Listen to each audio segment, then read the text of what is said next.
अस्सलाम वालेकुम, welcome back to another lecture of UI UX master class. और इस लेक्चर में हम देखेंगे कि गुड UX कैसा होता है और एक बैड UX कैसा होता है। आपके पास यहाँ पे डिफरेंट लेवल्स होते हैं यूज़र के। यूज़र जो है नॉर्मल स्टेट में है, खुश है, फिर वो थोड़ा उदास है, फिर वो फ्रस्ट्रेट हो रहा है ऑलमोस्ट, और फिर वो एंग्री मोड में जा रहा है।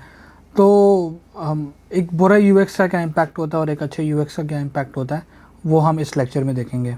ऑन यूर स्क्रीन यहाँ पे आपको टेस्ला की वेबसाइट का एक स्निपेट नज़र आ रहा है, जिसमें बड़ा स्ट्रेट फॉरवर्ड आपको कॉल टू एक्शन नज़र आ रहे हैं और बड़ा इजीली आप चूज़ आउट कर सकते हैं। आपको कन्फ्यूजन नहीं है, क्लियर गाइडलाइंस है, क्लियर कॉल टू एक्शन है और इजीली जो है आप कोई भी मॉडल यहाँ से देख सकते हैं। कॉल टू एक्शंस क्या है? CTAs आपके बटन्स होते हैं, उसको हम CTA भी कहते हैं, कॉल टू एक्शन भी कहते हैं। Why do we love it? Because it is clean, it is minimal, it is right on point.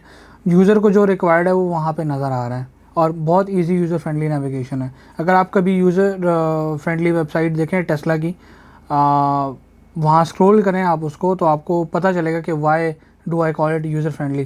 Because कोई एक्स्ट्रा इन्फॉर्मेशन नहीं है, जो चीज़ आपको रिक्वायर्ड है एग्जैक्टली वही चीज़ आपको वेबसाइट पे नज़र आ रही है।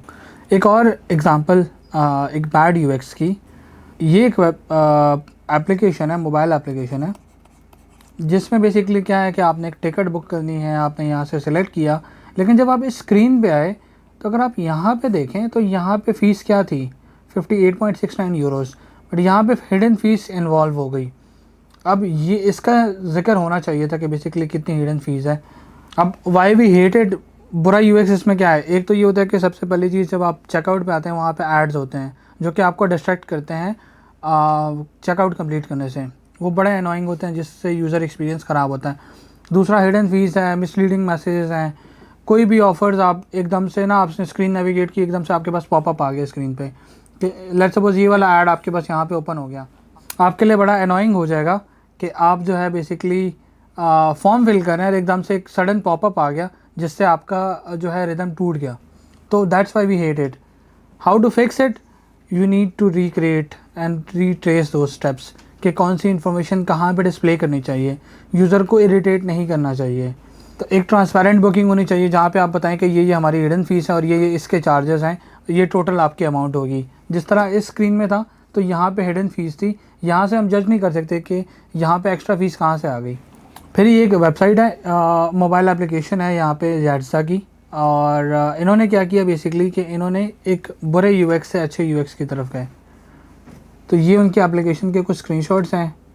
Why it works is basically, जब आप रीवैम्प करते हैं ना, आप क्या करते हैं, अपने यूज़र्स के पास जाते हैं, आप उनके पास बैठते हैं, आप उनसे पूछते हैं क्या क्या प्रॉब्लम्स हैं, कैसी प्रॉब्लम्स हैं, किस तरह से हम इसको रिज़ॉल्व करेंगे, और by end of the day आप जो है उसको यूज़र के साथ टेस्ट आउट भी करते हैं। तो जब इन्होंने रीवैम्प किया, इन्होंने कंप्लीट यूज़र फ्रेंडली इंटरफेस बनाया और यूज़र एक्सपीरियंस पे भी काम किया। रिज़ल्ट से क्या हुआ कि लोग ईज़िली अब बुकिंग कर पा रहे हैं उनकी एप्लीकेशन पे। ठीक है, तो that's what kind of a difference it makes.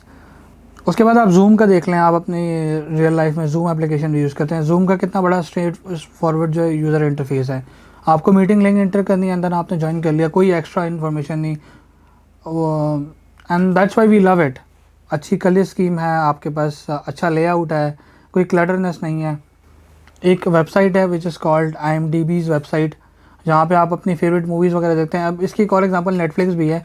Netflix बड़ा कैटेगराइज्ड है, लेकिन अगर आप इसको देखें तो ये कंसिस्टेंट भी नहीं है। और why do we hate it? It is because design बहुत ज़्यादा क्लटर है उसमें। कैसे क्लटर है ये देखें, एक ग्रिड का साइज़ देखें, दूसरे ग्रिड का साइज़ देखें, कंसिस्टेंसी नहीं है। फिर यहाँ पे देखें गैप कितना है, यहाँ पे देखें, यहाँ पे स्पेस देखें, तो अलाइनमेंट, स्पेस, ये सारी चीज़ें जो है ना कंसिस्टेंट नहीं है यहाँ पे। दैट इज़ वाई वो एक आउटडेटेड जो है ना वो लुक फील कराता है कि ये एक मॉडर्न वेबसाइट नहीं है, ये बहुत पुरानी वेबसाइट है। How to fix it? You just have to revamp, you have to understand कि यूज़र की नीड क्या है और उस हिसाब से आपने उसका UX बनाना है और लेआउट को सिंप्लीफाई करना है। और एक चीज़ हमेशा याद रखें, जब भी आपने कोई वेबसाइट बनानी है ना, बड़ी इंपॉर्टेंट इन्फॉर्मेशन है, लोग काफ़ी ज़्यादा मिस्टेक करते हैं इस चीज़ में। जब भी आपने एक वेबसाइट बनानी है, कोशिश करें उसका मोबाइल व्यू फर्स्ट बनाएं, क्योंकि सबसे डिफ़िकल्ट यही होता है कि आपकी इन्फॉर्मेशन, क्योंकि आपके पास स्क्रीन साइज़ रिड्यूस हो गया ना। देखें ना, आपकी वेबसाइट है, ये आपका कैनवस है और ये आपके पास मोबाइल का कैनवस है। अब लेट्स सपोज आपके पास यहाँ पे स्पेस ज़्यादा है, आपके लोगो यहाँ पे आ गया, आपकी डिस्क्रिप्शन आ गई हीरो सेक्शन की, कॉल टू एक्शन आ गया, फिर यहाँ पे आपने कुछ और सेक्शन बना दिया। अब इसको इधर एडजस्ट करना इट्स ट्रिकी, तो कोशिश करें कि मोबाइल फर्स्ट पे जाएं। उससे ये होता है कि आप ये बना लें, देखें छोटे साइज़ से बड़े में लेकर आना, एडजस्ट करना इट्स वेरी इजी। बड़े साइज़ को कन्वर्ट करना छोटे साइज़ में it's kind of very difficult, और बाद में बहुत ज़्यादा प्रॉब्लम्स होती हैं। तो कोशिश करें इस अप्रोच को यूज़ किया करें। एक अच्छी यूएक्स एग्जांपल ग्लोवोज़ एक वेबसाइट है जहाँ पे बेसिकली फूड डिलीवरी करते हैं। कुछ भी नहीं है, स्ट्रेट फॉरवर्ड आपने ओपन किया, एक हीरो सेक्शन है जिसमें आपके पास टाइटल है, यहाँ पे आपसे एड्रेस पूछ रहा है, या आपको बता भी रहा है कि आप अपनी करंट लोकेशन डायरेक्टली मैप के थ्रू एक्सेस कर लें, और बिल्कुल कोई एक्स्ट्रा इन्फॉर्मेशन नहीं है यहाँ पे। Why do we love it? It is because it is very straightforward, very simple, very minimal, very to the point के यूज़र को क्या चाहिए। अब ये एक वेबसाइट है ईबे की। ईबे आई एम श्योर आप लोगों ने काफ़ी ज़्यादा अमेज़ॉन देखा होगा, आपके पास और भी बहुत ज़्यादा कॉम्पिटिटर्स हैं। तो जब आप इस तरह के क्लटर्ड प्लेटफॉर्म्स रहते हैं, इवन दराज की वेबसाइट खोल लें, बहुत क्लटर्ड होती है इन्फॉर्मेशन। अब यहाँ पे देखें ना, ये बैड यूएक्स क्यों है? क्योंकि यहाँ पे इतनी ज़्यादा इन्फॉर्मेशन एकदम से सराउंड कर रही है कि यूज़र कन्फ्यूज़ हो जाता है कि यार शूज़ का साइज़ किधर से होगा, कलर किधर से होगा, इन्फॉर्मेशन एकदम से ऊपर नीचे जाती है। And it is because of this it makes it a lot harder to decide what to do and what not to do. तो you have to make sure कि आपने चीज़ें कंसिस्टेंट रखनी है और ईजी टू यूज़ रखनी है। How to fix it? Just go to the mobile app, mobile responsive करें, उसके बाद जो है बेसिकली वेब पे आएँ और एक अच्छी प्रेजेंटेशन बनाएं। तो अगर जब आप इनकी वेबसाइट पे जाएंगे और आप इसको स्क्रॉल करेंगे तो ये इनकी वेबसाइट है। यहाँ पे आपको लगेगा आप शोरूम में जा रहे हैं। आप लिटरली इवन एक टेक्नो मोबाइल की वेबसाइट खोलें, जब उनका कोई प्रोडक्ट आता है, जिस तरह से उन्होंने स्ट्रक्चराइज किए होता है चीज़ों को, आपको एक अच्छी फील आती है while scrolling the product. Again अच्छी एग्जांपल नाइकी देखें ना, नाइकी कितना सिंपल रखता है चीज़ों को। कलर स्कीम भी देखें, ब्लैक एंड वाइट यूज़ करता है, लेकिन कितना कंसिस्टेंट है अपने डिज़ाइन के साथ। आपके लिए बड़ा स्ट्रेट फॉरवर्ड होता है कौन सा प्रोडक्ट कहाँ से मिलेगा, कैसे चूज़ करना है। तो नाइकी जो है वो आपके एक्सपीरियंस सेल कर रहा है। Why do we love it? Just because it is user centric, user friendly है। नेटफ्लिक्स, ये देखें ना, बैड नेटफ्लिक्स की एग्जांपल। आप होवर करते हैं, एकदम से वीडियो प्ले हो जाती है।